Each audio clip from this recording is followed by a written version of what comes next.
SIR নিয়ে কমিশনের নির্দেশ অক্ষরে অক্ষরে মানল না রাজ্য সরকার। অভিযুক্ত ইআরও এবং এইআরও সহ আধিকারিকদের সাসপেন্ড এবং এফআইআর দায়েরের জন্য সোমবার দুপুর 3টে পর্যন্ত ডেডলাইন দিয়েছিল নির্বাচন কমিশন। কিন্তু সেই সময়সীমা পেরিয়ে গেলেও রাজ্যের তরফে কিছুই জানানো হয়নি। এরপর নবান্নে মন্ত্রিসভার বৈঠকের পর জানানো হয় অভিযুক্ত আধিকারিককে ভোটের সমস্ত কাজ থেকে অব্যাহতি দেওয়া হয়েছে এবং আভ্যন্তরীণ তদন্ত শুরু করা হয়েছে।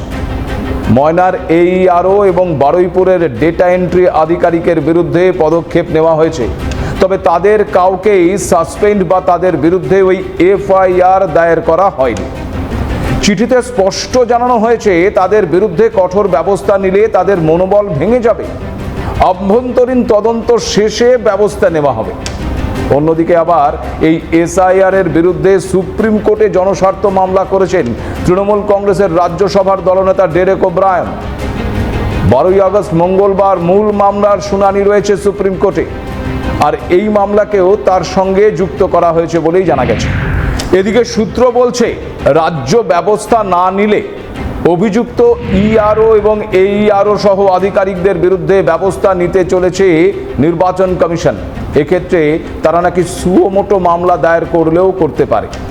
পরিস্থিতি যেদিকে যাচ্ছে তাতে রাজ্য সরকার এবং কমিশনের দ্বন্দ্ব চরম আকার ধারণ করতে পারে। আইনি বিশেষজ্ঞরা বলছেন নির্বাচন কমিশন একটি সাংবিধানিক প্রতিষ্ঠান। নির্বাচনের ক্ষেত্রে কমিশনই শেষ কথা। রাজ্য এবং কেন্দ্র সরকারের সহযোগিতা নিয়ে সারা বছর ধরেই নির্বাচন কমিশন এই ভোট প্রক্রিয়ার কাজ করে থাকে। কিন্তু রাজ্য সরকার বা কেন্দ্রীয় সরকার যদি কমিশনকে সহযোগিতা না করে, আগের একটি এপিসোডে নির্বাচন কমিশন ও রাজ্য সরকারের সংঘাত তৈরি হলে কি হতে পারে সে কথা তুলে ধরেছিলাম। আজ সেই সংঘাত পরিস্থিতি অনেকটাই আরও অগ্রসর হয়ে গেছে। কমিশনের নির্দেশ মতো অভিযুক্ত আধিকারিকদের বিরুদ্ধে ব্যবস্থা গ্রহণ করেনি রাজ্য সরকার। উল্টে রাজ্যের শাসক দল ইতিমধ্যেই আবার সুপ্রিম কোর্টে কমিশনের বিরুদ্ধে এই এসআইআর নিয়ে মামলা দায়ের করেছে। পরিস্থিতি যে ক্রমেই জটিল হচ্ছে তা বলাই বাহুল্য। কমিশনের কাছে 3টি রাস্তা খোলা আছে বলে মনে করছেন অবসরপ্রাপ্ত বিচারপতি।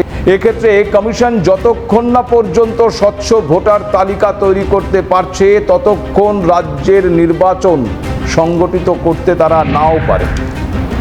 দেশের রাষ্ট্রপতি সর্বোচ্চ ক্ষমতার অধিকারী। কমিশন গোটা বিষয়টি ওই রাষ্ট্রপতিকে জানাতে পারে। আর তৃতীয়ত আদালতের দ্বারস্থ হতে পারে। যদি নির্বাচন ঘোষিত হওয়ার আগে এই ধরনের কোনো নির্দেশ আসে এবং সংশ্লিষ্ট রাজ্য সরকারের আধিকারিকরা এই ধরনের নির্দেশ পালন না করেন, তাহলে 3টে পথ খোলা থাকে নির্বাচন কমিশনের সামনে।